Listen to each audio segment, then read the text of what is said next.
bem-vindos ao programa Saber Direito. Essa semana estamos tratando das espécies tributárias. Essa é a nossa quinta aula. Nós vamos tratar das taxas e da contribuição de melhoria. Durante essa semana, nós vimos na primeira aula, trouxemos noções gerais de direito tributário. Na segunda aula, falamos dos impostos, características dos impostos e também falamos mais especificamente dos impostos federais. Na terceira aula, nós tratamos dos impostos estaduais e municipais. Na quarta aula, nós vimos os empréstimos compulsórios e as contribuições. E nessa aula, nós vamos tratar das taxas e da contribuição de melhoria. Meu nome é Patrícia Postigo Varela Canhadas, sou advogada e tributarista em São Paulo. Então, vamos começar a aula de hoje tratando das taxas. Taxas, elas estão previstas no artigo 145, inciso 2 da Constituição Federal. Como nós falamos na primeira aula, qualquer estudo de direito tributário deve se pautar na Constituição Federal. Então, nós sempre estamos nos remetendo aos artigos da Constituição Federal. E o que diz o artigo 145, inciso 2 da Constituição Federal?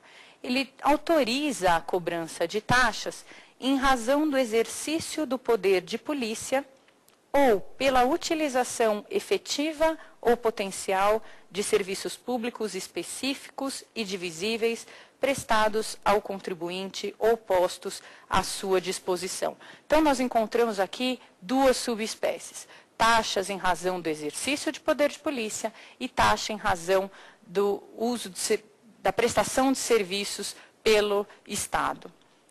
Serviços efetivo ou potencial, a utilização desses serviços. A taxa, ela é sempre retributiva. O que ela é sempre retributiva? Há necessidade de uma atividade estatal. Então, nós iremos aí pagar a taxa em razão de uma atividade do Estado. Ela é retributiva. E ela deve ser sempre ressarcitória. Tá? Sempre ressarcitória. O valor deve estar limitado ao custo dessa atividade do Estado. Tá? Não pode ser remuneratória a taxa. A taxa não pode ser remuneratória. O que é ser remuneratória? Custo mais lucro. Não cabe aí ao ente que instituir a taxa ter lucro com a instituição desse tributo. Então, ela apenas deve ser retributiva, ressarcir o custo dessa atividade prestada. Então, vamos lembrar, como a gente sempre faz quando a gente inicia o estudo de uma nova espécie tributária, aquela nossa classificação quinquipartida, que nós tratamos na primeira aula, né? Que nós conseguimos dividir as espécies tributárias em 5 espécies. Então, quando a gente fala das taxas, qual era a nossa primeira exigência? Exigência constitucional da vinculação para a cobrança do tributo a uma atividade estatal. E as taxas, elas estão, sim, vinculadas a uma atividade estatal. A materialidade está vinculada a uma atividade do Estado referida ao contribuinte. A segunda exigência é a exigência constitucional de previsão legal de destinação específica para o produto da arrecadação. As taxas também devem ter destinação específica. Deve haver previsão legal de destinação específica do produto da arrecadação. E com relação à terceira exigência, que é a exigência de restituição ao final de um determinado período do valor pago, a resposta é não para as taxas. As taxas não serão restituídas ao contribuinte. Tá? Então, já situamos as taxas na nossa classificação. A taxa, ela deve ser sempre antecedente. Então, ela está vinculada a uma atividade estatal e a sua cobrança, a atividade deve ser sempre antecedente, não a cobrança. A cobrança, ela tem que ser posterior à atividade do Estado. Então, se eu preciso de um alvará, por exemplo, eu pago a taxa depois, né? Então, a atividade estatal, ela sempre antecede a cobrança. Tá? Ou seja, primeiro o Estado presta a atividade e depois cobra a taxa. É importante também a gente fixar aqui, lembrar também da nossa primeira aula, quando nós falamos dos aspectos da hipótese de incidência. Vocês lembram quais eram os 5 aspectos da hipótese de incidência tributária? O aspecto material, aspecto temporal, espacial, pessoal e quantitativo. E o quantitativo aí com 2 elementos, base de cálculo e alíquota. Então, vamos destrinchar aí os aspectos da hipótese de incidência das taxas. Qual é o aspecto material das taxas? É a atividade estatal. Então, prestar uma atividade pelo Estado. Né? A gente lembra também que o aspecto material é um verbo mais um complemento. Né? Essa é a característica do aspecto material. Aspecto espacial das taxas. As taxas, elas são de competência tributária concorrente. Elas podem ser instituídas pelos 4 entes políticos da Federação: União, Estados, Distrito Federal e municípios. Então, as taxas podem ser instituídas pelos 4 entes.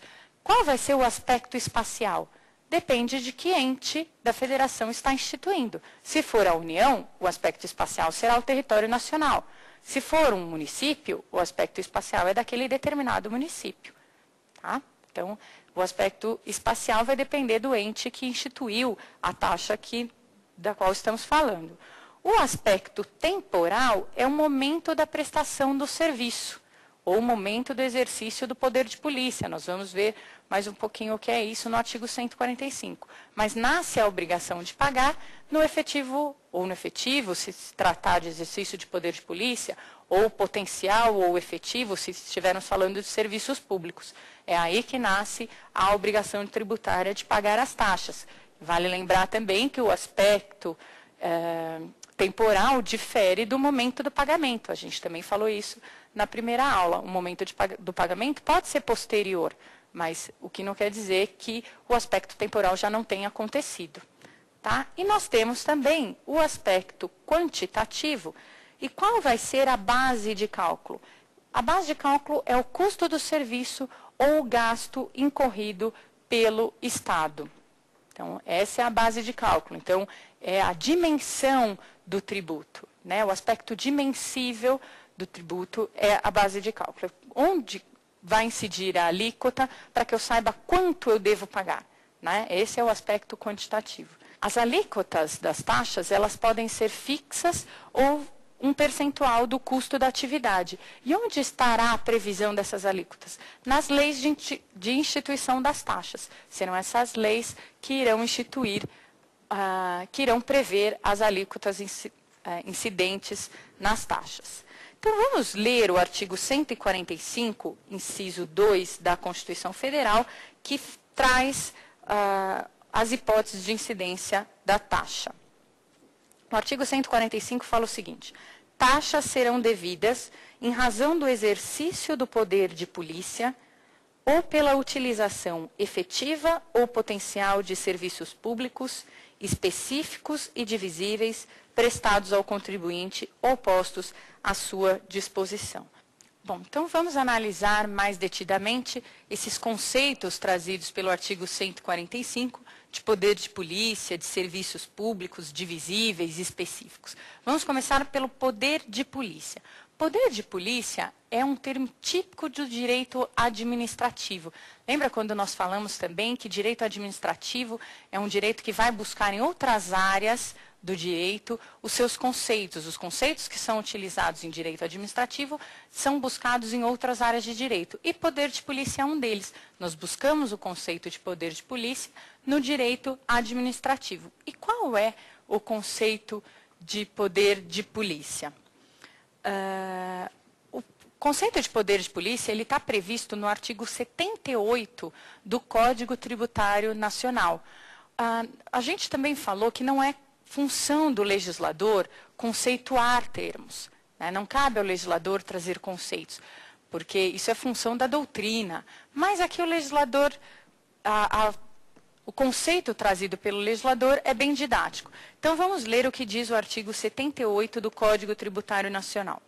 Considera-se poder de polícia a atividade da administração pública que, limitando ou disciplinando direito, interesse ou liberdade, regula a prática de ato ou abstenção de fato em razão do interesse público, concernente à segurança, à higiene, à ordem, aos costumes, à disciplina da produção e do mercado, ao exercício de atividades econômicas dependentes de concessão ou autorização do poder público, à tranquilidade pública ou respeito à propriedade e aos direitos individuais ou coletivos. Então, a gente vê que o poder de polícia é uma atividade prestada pelo Estado em que delimita, regra as atividades ou os interesses particulares em razão do interesse público. Então, ele vai limitar os interesses de cada particular, do indivíduo, mas em razão ou em observância do interesse coletivo, né? Esse é o exercício do poder de polícia. A forma de exercitar o poder de polícia pelo Estado é a fiscalização. Sempre que uma pessoa física ou jurídica precise da anuência do Estado para a realização de uma determinada atividade, para a prática de uma atividade ou uma abstenção, nós temos aí a figura do poder de polícia. Nós podemos dar alguns exemplos. A necessidade de uma licença para conduzir veículos. Então, é uma restrição do direito do indivíduo em prol do interesse público. Então, todo mundo que queira dirigir veículos automotores tem a necessidade de uma licença para a condução de veículos. Né? Então, esse é o exercício do poder de polícia. Ele restringe o direito do indivíduo em prol do interesse público. Né? E sempre esse pagamento, como a gente disse, a atividade do Estado antecede a cobrança do tributo. Tá? E o exercício do poder de polícia, como a gente viu no artigo 145, só é possível a cobrança das taxas com base no exercício do poder de polícia quando o exercício for efetivo. A gente vai ver que, diferente, os serviços públicos, eles cabem tanto quando o serviço for efetivo ou potencial. O exercício de poder de polícia tem que ser efetivo para que haja a cobrança de uma taxa. Ok? Tem alguma dúvida até aqui? Não? Então, agora vamos tratar da outra hipótese em que cabe a exigência das taxas, que é em razão da prestação de serviços públicos. Quando o artigo 145 trata do cabimento das taxas em razão dos serviços públicos, ele diz o seguinte: caberá a exigência de taxas em razão de serviços públicos específicos e divisíveis prestados ao contribuinte, em razão da utilização efetiva ou potencial. Então, nós temos aí alguns conceitos: utilização efetiva ou potencial e serviços divisíveis e específicos. Então, vamos tratar um pouquinho desses conceitos.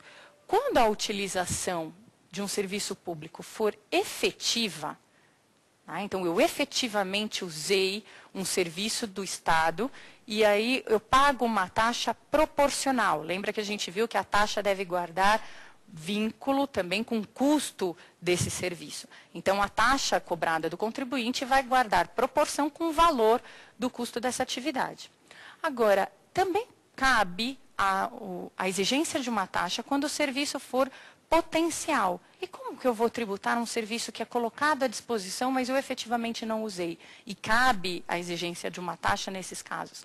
Vai ser uma taxa mínima, vai ser uma cobrança mínima, tá? Só pela disposição do serviço, por ter sido colocado esse serviço à disposição do contribuinte. Então, só existe taxa mínima em caso de serviços públicos. Nós não podemos falar em taxa mínima em razão do exercício de poder de polícia, porque a gente já falou que o exercício do poder de polícia só cabe quando há o efetivo exercício pelo Estado. Okay? Como nós falamos, a cobrança de taxa em razão da prestação de serviços públicos, ela só é cabível quando se tratar de um serviço divisível e específico. Vamos tratar um pouquinho desses conceitos. O que seria um serviço específico? É aquele serviço que a gente consegue identificar, né? Um serviço não pode ser um serviço genérico. Por exemplo, uma taxa que incide sobre serviços federais, e todos os serviços federais. Isso seria uma taxa inconstitucional. A lei que instituir a taxa, ela tem que identificar qual é o serviço que está sendo custeado por essa taxa. Precisa ser um serviço específico. A gente pode dar um exemplo, que é o artigo 21, inciso 10, da Constituição Federal, que prevê o serviço de manutenção do serviço postal. Tá? Então, é um serviço específico. O serviço postal pode ser custeado por taxas. Tá, ok? O que seria um serviço divisível?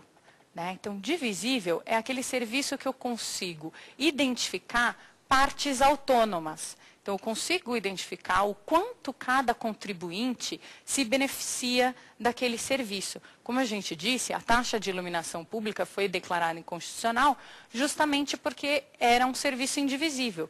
Eu não consigo saber ou delimitar o quanto cada contribuinte se utiliza da iluminação pública. Né? Por isso, ela foi declarada inconstitucional. Os serviços têm que ser divisíveis para poder ser taxado ou instituir cobrança de taxas. Tá, ok? Nós temos uma pergunta, vamos lá.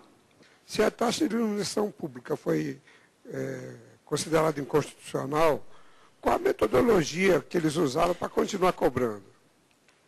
Muito bem, Ademir, a sua pergunta. Lembra quando nós tratamos, na última aula, das contribuições? Lembra que a gente falou que foi, na verdade, uma manobra para continuar sendo tributado, que, na verdade, serviço de iluminação pública é um serviço público. E serviços públicos, pela Constituição Federal, devem ser custeados por taxas. Agora, ele não é um serviço público divisível. Então, ele não pode ser custeado por taxa. Não. A taxa que foi instituída foi declarada inconstitucional. Então, o que fez o legislador? Ele incluiu a emenda constitucional na Constituição Federal e previu no 149A uma contribuição. E essa contribuição incidente sobre que iria custear o serviço de iluminação pública. E a contribuição não tem essa característica, que é a divisibilidade do serviço. Então, é aí uma manobra, não é a ideal, eu concordo que não, mas há essa manobra e a contribuição existe. É importante a gente lembrar também, que está previsto no artigo 145, que as taxas elas não podem ter a mesma base de cálculo dos impostos. Essa é uma característica muito importante das taxas, principalmente lembrando que as taxas elas são de competência tributária dos 4 entes políticos. Então, eles não podem instituir taxas com a mesma materialidade dos impostos. Elas serão tidas por inconstitucional.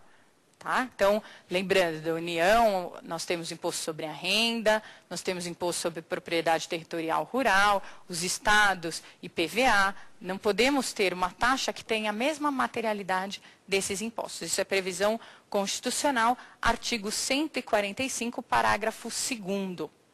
Bom, nós temos uma questão referente a taxas de um contribuinte. Vamos vê-la. Meu nome é Zé Roberto, eu gostaria de saber se pedágio é uma taxa. Então, vocês ouviram, a questão pedágio é uma taxa? Essa é uma discussão muito comum, né? Se pedágio é uma taxa. A gente tem que traçar aí algumas características antes de concluir. Taxa, como a gente viu, é tributo. A grande discussão aqui seria se pedágio é taxa ou tarifa, né? Então, taxa ou tarifa. Então, vamos diferenciar taxa de tarifa e, ao final, a gente chega aí às conclusões. Taxa, ele é tributo. Tarifa não é tributo. Tá? Taxa, por ser tributo, ela deve observar os princípios constitucionais tributários, como todo tributo. Né? Tarifa, por não ser tributo, não observa esses princípios constitucionais. Vamos dar um exemplo. O princípio da anterioridade, que é a impossibilidade de exigência de tributos no mesmo exercício financeiro em que haja sido instituído ou aumentado. Tá? A outra diferença entre taxa e tarifa, a taxa ela admite a cobrança mínima e a proporcional. Né? A gente viu que em caso de serviços públicos, quando o serviço é só colocado à disposição do contribuinte, nós podemos ter a figura da taxa mínima. Né? Tarifa não. Tarifa só pode ser cobrada quando o serviço for efetivamente prestado. Então, essa é outra diferença de taxa e tarifa. Né? O que nós temos também? A taxa, ela só ressarce a atividade prestada pelo Estado. O Estado não pode lucrar com a cobrança das taxas. A tarifa não. A tarifa ela pode ter tanto o custo e o lucro também. Tarifa, custo mais lucro. Quem exige a tarifa também pode lucrar com essa cobrança. Então, estamos aí traçando as diferenças entre taxa e tarifa para a gente identificar o que seria o pedágio. Seria taxa ou tarifa. Por fim, a taxa ela pode ser cobrada tanto pelo Estado, e aqui a gente vai trazendo outras características da taxa. Ela pode ser cobrada tanto pelo Estado quanto por delegação. O Estado pode delegar a capacidade tributária ativa, e nós falamos da delegação da capacidade tributária ativa, que é o poder, dever de arrecadar, fiscalizar e administrar o dinheiro arrecadado. Pode haver também a delegação no caso das taxas. As tarifas não podem ser cobradas pelo Estado. Por que elas não podem ser cobradas pelo Estado? Porque elas têm o lucro. O Estado não pode lucrar, né? Então, as tarifas não são cobradas pelo Estado. Então, traçadas essas características de taxa e tarifa, o que vocês diriam que seria o pedágio? Então, a grande maioria aqui diz que seria tarifa, né? Por quê? Porque tem a figura do lucro, né? Tem a figura do... Agora, eu também não pago pedágio, sendo que eu posso não ter utilizado todo o percurso. Então, eu paguei um pedágio no quilômetro 10 e eu vou ter um outro pedágio no quilômetro 20, né? Então, a tarifa, como a gente falou, ela deve incidir sobre o serviço efetivo, ela não pode incidir sobre o potencial. E nesse caso? Né? Lembre-se que a taxa, no caso do pedágio, né, o pedágio é para a conservação das vias públicas. Né? Como ele é calculado? Pelo eixo do veículo. Então, seria o eixo que qual o desgaste que cada veículo causa numa via pública? Essa seria aí a destinação específica da taxa para manutenção, melhorias nas estradas. Então, e aí, como fica isso? Eu não tive a utilização efetiva, porque eu posso pagar no quilômetro 10, o próximo pedágio ser no quilômetro 20 e eu sair no quilômetro 15. Né?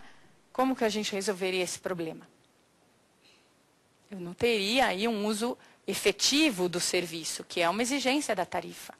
Por outro lado, a gente também tem que analisar que e quando há a figura do lucro, né, no pedágio? Então, não poderia ser taxa, porque o Estado não pode lucrar. Então, é realmente discutível a natureza do pedágio. Onde a gente conseguiria identificar qual a natureza? Vamos supor que seria um pedágio que estaria sendo cobrado por uma concessionária, né, delegação desse serviço para uma concessionária. Seria no edital dessa licitação que a gente ia verificar qual a natureza. Então, se houvesse a previsão de lucro, nós estamos falando de tarifa. E quando a gente trata da tarifa, tem que ser dado ao contribuinte uma outra opção. Porque ele não está falando de um serviço efetivo. E se eu não for usar todo o serviço? Tem que ser dado ao contribuinte uma outra opção. Então, uma via que não tenha pedágio, uma outra opção para que o usuário dessa estrada não seja tributado pelo pedágio. Por outro lado, se estiver sendo cobrado diretamente pelo Estado, então não for caso de delegação, o Estado está cobrando o pedágio, não há lucro. Na verdade, o valor do pedágio é apenas para custear a manutenção desse serviço. Então, nós estamos falando de taxa. Está claro? Na verdade, as taxas causam menos problema nos conceitos do que se for tarifa. Mas elas podem ter essas duas naturezas. Tá ok? Nós temos mais uma pergunta com relação a esse assunto. Vamos lá, Ademir, faça. É Ademir Monteiro, Faculdade Forte. Mas a partir do momento que você passa na cancela do pedágio, eu não presumo que você vai usar todo o percurso? Então, muito bem. É exatamente isso que a gente está falando. A presunção, né, eu posso efetivamente não usar. Aí a gente teria um problema com a tarifa, porque a tarifa só cabe no serviço, na utilização do serviço de forma efetiva. Agora, se eu estou sendo tributado por meio de taxa, não, porque o próprio artigo 145 permite a cobrança de taxa pelo uso efetivo ou potencial. Potencial é só colocar à sua disposição. Bom, terminado, então, essa discussão com relação à taxa, vamos falar agora sobre contribuição de melhoria. A contribuição de melhoria também está prevista no artigo 145, inciso 3 da Constituição Federal. Também estamos falando aqui de competência concorrente dos 4 entes da Federação, União, Estados, Distrito Federal e municípios, para instituir contribuição de melhoria. O que diz o artigo 145? Caberá à instituição desse tributo, contribuição de melhoria, decorrente de obras públicas. Então, caberá à instituição da contribuição de melhoria decorrentes de obras públicas. Como a gente vem fazendo, vamos tratar da classificação, vamos retomar a classificação das espécies tributárias e aquelas 3 exigências para a contribuição de melhoria. A primeira exigência é a previsão constitucional de vinculação entre vinculação da materialidade da contribuição a uma atividade referida ao contribuinte.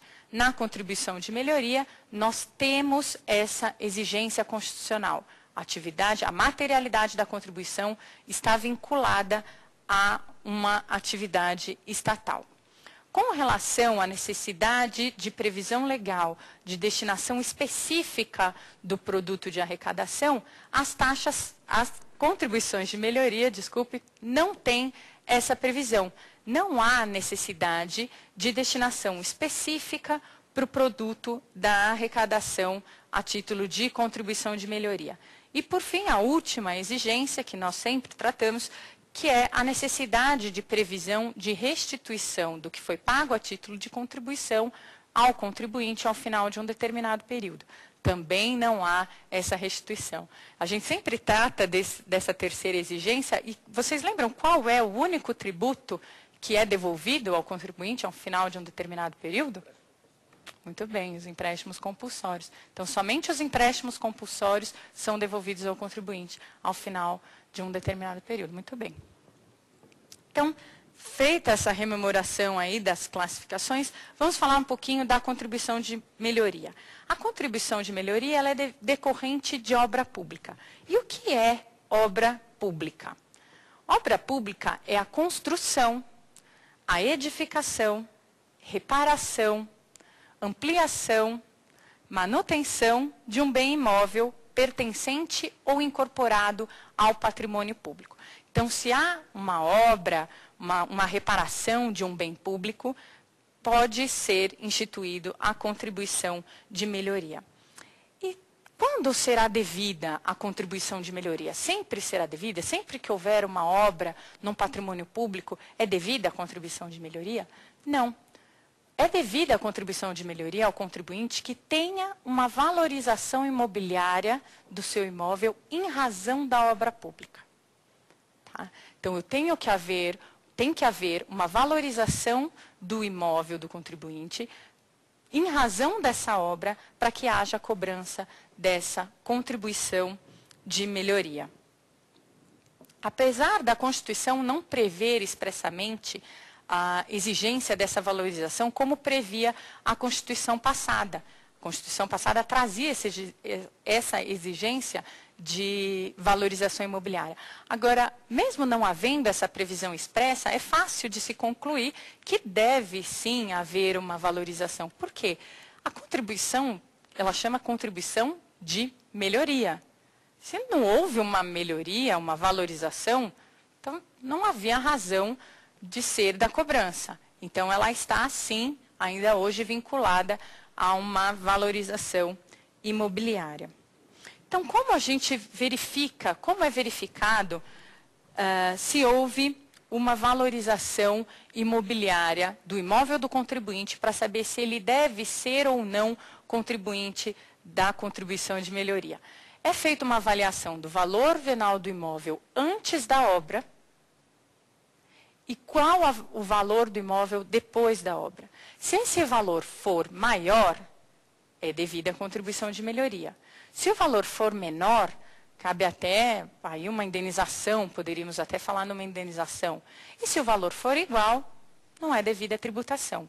E por que só se o valor for maior? A gente está falando que as contribuições, elas estão vinculadas a uma atividade do Estado.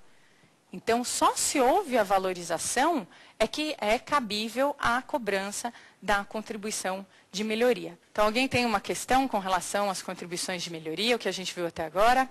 Pedro Neto, Faculdade de Ciências Sociais e Tecnológicas.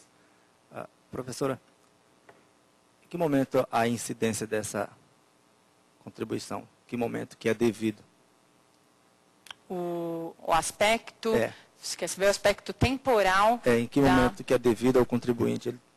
Muito interessante, Pedro. O aspecto temporal, na verdade, você está fazendo uma questão vinculada àqueles 5 aspectos da norma de incidência tributária que nós tratamos na primeira aula. Se é uma contribuição que deriva da obra pública, da valorização imobiliária, acontece, a gente tem que aguardar, a cobrança é posterior à obra, não pode anteceder a cobrança da contribuição a obra pública. Nasce a obrigação tributária quando se verifica a valorização imobiliária decorrente dessa obra pública. Então, se houve a valorização imobiliária, houve uma obra pública, uma restauração, uma reparação de um patrimônio público, nasce a obrigação de pagar, de recolher aos cofres públicos dinheiro a título de contribuição de melhoria. É importante a gente ter em mente, até usando um pouco a sua questão, que o valor da contribuição, o custo, né, o valor que o contribuinte deve pagar a título de contribuição, está ligado com o custo da valorização imobiliária e não com o custo da obra. Tá? Então, o que é pago a título de contribuição não vai custear a obra pública. A obra pública já está sendo custeada pelo ente que a instituiu, através dos seus impostos, por exemplo. Lembra que a gente falou que os impostos não têm destinação específica. Agora, o custo, ele guarda vínculo com a valorização imobiliária, tá? E não com o custo da obra. O custo da obra pode ser muito superior do que o valor que será arrecadado. Então, inclusive, o ente que instituiu, ou o ente que irá fazer um reparo em uma obra pública, pode inclusive prever o seguinte, que parte desse custo será financiado pelos seus impostos, pelo próprio ente, e parte será financiada pelos contribuintes que tiveram valorização imobiliária. Nesse caso, a contribuição será menor, né, porque ele irá somente pagar parte desse valor e terá vínculo com a valorização do seu imóvel. Tá bom? Outro aspecto importante da contribuição de melhoria é quem deve pagar, quem é contribuinte dessa contribuição. Então, todo mundo, as pessoas que estão próximas da obra, né, é muito importante a gente saber quem são os contribuintes dessa contribuição. Realmente, a lei que determina, né, a instituição dessa contribuição, ela vai prever quem são os contribuintes dessa contribuição. Então, ela vai situar uma área, uma determinada área, e vai falar, olha, os contribuintes com imóveis nessa determinada área deverão pagar a contribuição de melhoria verificada, uma vez verificada, a valorização imobiliária. Né? Nós podemos dar exemplos de obras públicas que não geram uma valorização imobiliária. Nós tivemos, por exemplo, vamos dar um exemplo, um metrô. Né? Um metrô pode ser uma grande valorização imobiliária para alguns imóveis e ser uma depreciação para outros.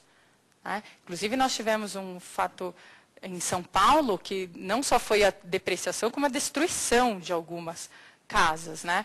Então, essa é um fator importante da contribuição. A lei vai prever quem são os contribuintes e há necessidade dessa valorização para que elas possam ser instituídas. Tá?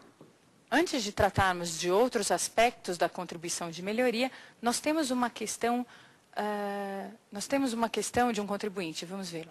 Meu nome é Kênia, eu gostaria de saber o que significa a contribuição de melhoria. Bom, a questão é o que significa contribuição de melhoria. Então, é justamente o que a gente está falando. Contribuição de melhoria, ela decorre de uma obra pública, ela é competência concorrente dos 4 entes da federação e ela só é cabível em razão de uma obra pública em que haja a consequente valorização imobiliária. Então, isso é contribuição de melhoria que está prevista no artigo 145 da Constituição Federal, inciso 3. É importante a gente observar também quais são os requisitos exigidos, quais os requisitos que devem constar na lei que institui as contribuições de melhoria. E esses requisitos estão previstos no artigo 82 do Código Tributário Nacional. Quais são esses requisitos?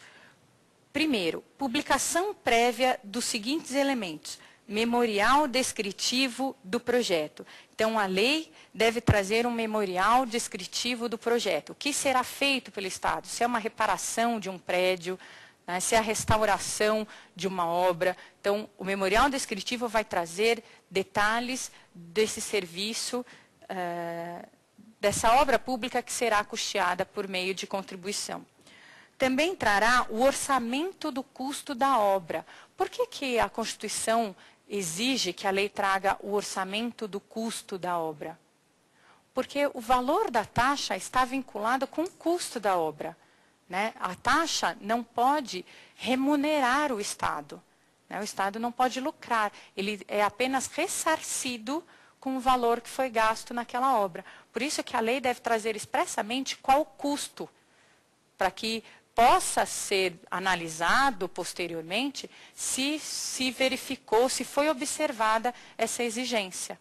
Tá? Então, isso está previsto no artigo 82 do Código Tributário Nacional. Também prevê o artigo a determinação que deve haver a determinação da parcela do custo da obra a ser financiada pela contribuição. E aqui, como a gente falou, pode o ente político que instituir a contribuição de melhoria optar por custear ele próprio, até com seus impostos arrecadados, parte dessa obra, né? Ele não precisa que toda a sua obra seja custeada pela contribuição de melhoria.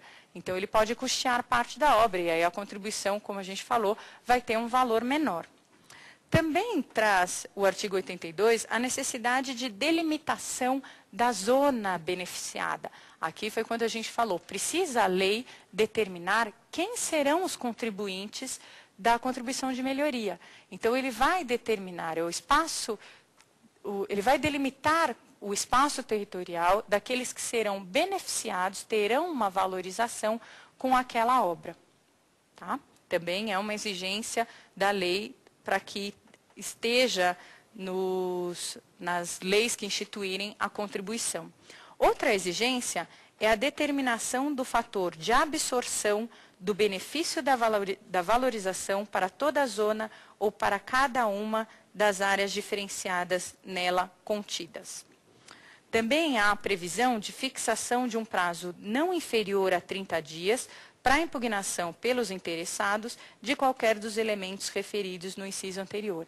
Então, uma vez editada essa lei, qualquer interessado impugnar alguma das suas previsões. Então, eu, interessado, acho que não estou situado na zona que vai ser beneficiada com essa contribuição, ou com a obra pública, desculpa. Então, eu vou impugnar a zona beneficiada determinada pela lei. Então, tem esse prazo aí de 30 dias previsto na lei para a impugnação de qualquer desses aspectos. Então, tratamos aí dos requisitos previstos no artigo 82 do CTN, que devem estar contidos na lei que instituir a contribuição de melhoria. Então, isso é o que seria o apanhado que nós traríamos nessa aula sobre taxas e contribuições de melhoria. Acho que vale rememorar o que a gente viu aí durante esses 5 dias, né? Então, na primeira aula, e assim também a gente abre a oportunidade para quem tiver alguma dúvida com relação a assuntos que nós tratamos nos dias anteriores. Então, na primeira aula, quem se lembra, nós tratamos das noções gerais de direito tributário, né? Nós falamos de competência tributária, nós falamos de capacidade tributária ativa, nós falamos da possibilidade de delegação da capacidade tributária ativa, falamos da norma de incidência tributária, né, quais são os 5 aspectos da hipótese de incidência tributária. Nós trouxemos as classificações hoje existentes na doutrina das espécies tributárias, falamos que tem a bipartida, a tricotômica, a quinquipartida, que foi o que a gente adotou e traçamos aí durante essas 5 aulas. Então, isso foi o que nós vimos na primeira aula, né? Noções gerais de direito tributário. Conceito de tributo também. O que é tributo? O tributo não pode incidir, não é sanção a ato ilícito. O tributo é uma prestação pecuniária compulsória, né? A gente afasta qualquer prestação voluntária do contribuinte, ou de uma pessoa física ou jurídica. Essa prestação voluntária não seria tributo. Então, isso foi o que nós tratamos na primeira aula. Foram noções gerais de direito tributário. Na segunda aula, nós trouxemos um resumo ou peculiaridades dos impostos, principais características, as imunidades dos impostos. E na quinta aula, que nós vimos, na quinta e última aula, nós vimos taxas e contribuição de melhoria, né? Nós vimos que a taxa ela é devida em razão do exercício do poder de polícia, e também devida em razão do serviço público prestado pelo Estado, efetivo ou potencial, né? Vimos também as contribuições de melhoria que são devidas em razão de uma obra pública da qual decorra uma valorização imobiliária, vimos as características, principais características de cada espécie tributária.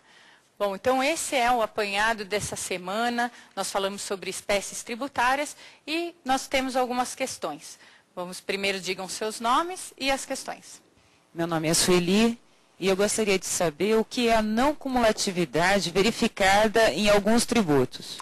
Muito bem, Sueli. A não cumulatividade a gente tratou durante as nossas aulas. E o que seria não cumulatividade? Não cumulatividade é um princípio que a gente verifica, por exemplo, no ICMS. O ICMS ele deve ser cobrado de forma não cumulativa.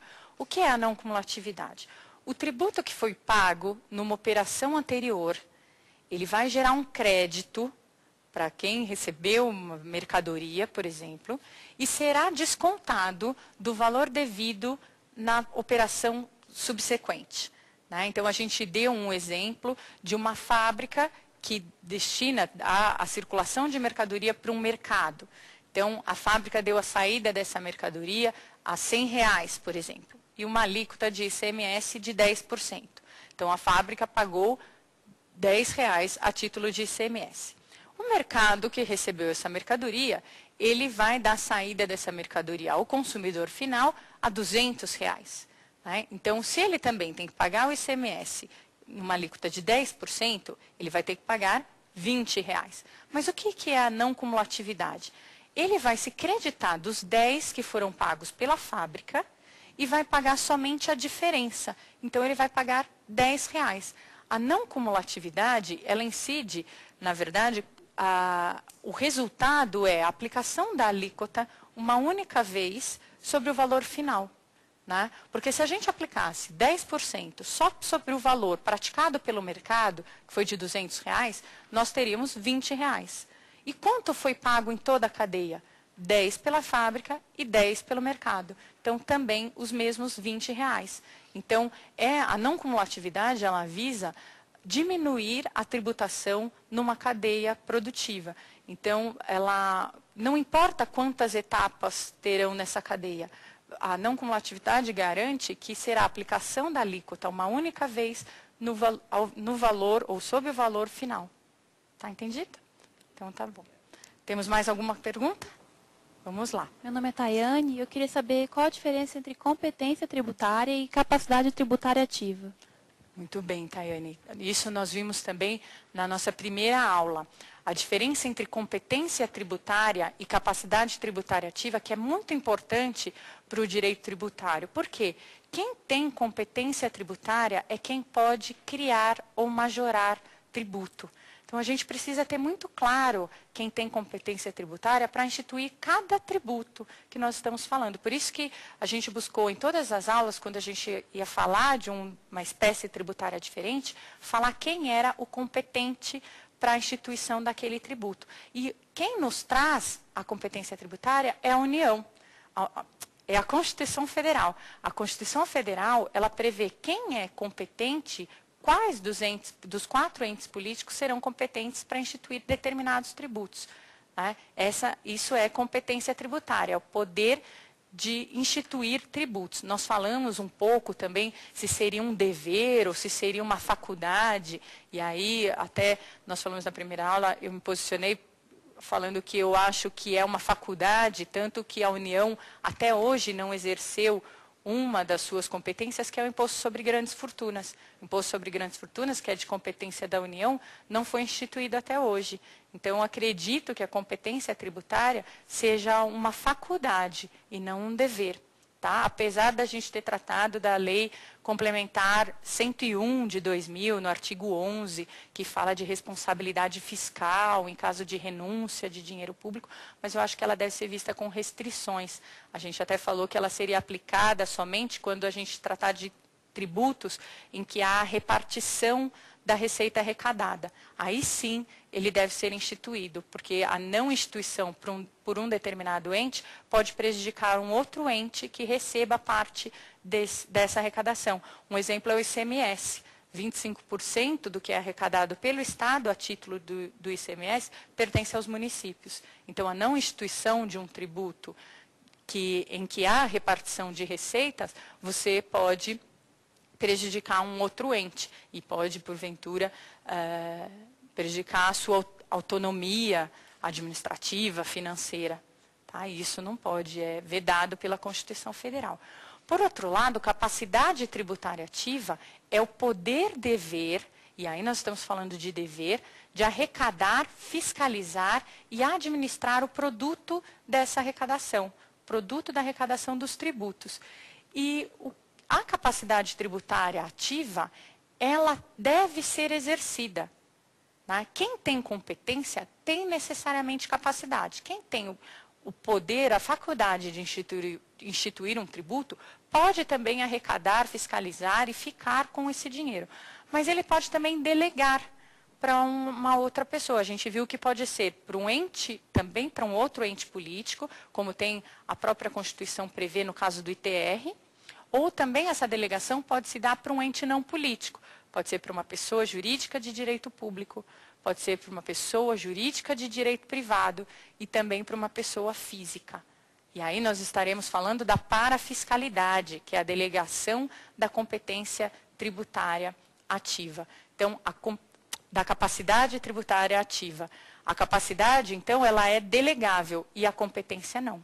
Né? A gente viu também outras características da competência tributária, que é a indelegabilidade, a mutabilidade por meio de emenda constitucional, pode ser alterada, mas ela também é imprescritível. Não é porque até hoje a União não instituiu o imposto sobre grandes fortunas que ela não pode instituir mais, ou que ela venha a perder isso daqui a um tempo. Tá ok? Bom, então essa semana nós conversamos sobre as espécies tributárias. Eu agradeço o convite da TV Justiça por poder estar aqui com vocês durante essa semana. Agradeço aos alunos que estiveram aqui durante essa semana, nós tratando de direito tributário. Muito obrigada.